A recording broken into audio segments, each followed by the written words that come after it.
Construction. Now we are going to start with constructing a 60-degree angle, knowing that the 60-degree angle is the major angle in the equilateral.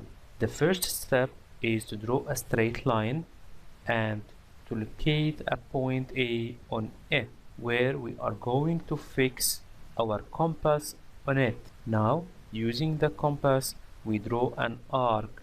The intersection point between the straight line and the arc, we are going to call it the point B. Now, let's move the compass to the point B and draw another arc to the direction of the point A with the same value we used to draw for the first arc from the point A. Now we can see that both arcs from the point A and the point B intersect at a point.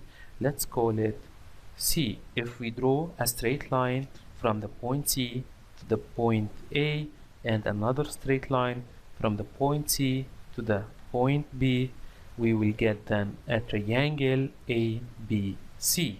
This triangle is then an equilateral triangle where the value of all its angles is equal to 60 degrees. Angle A, B, and C equal to 60 degrees.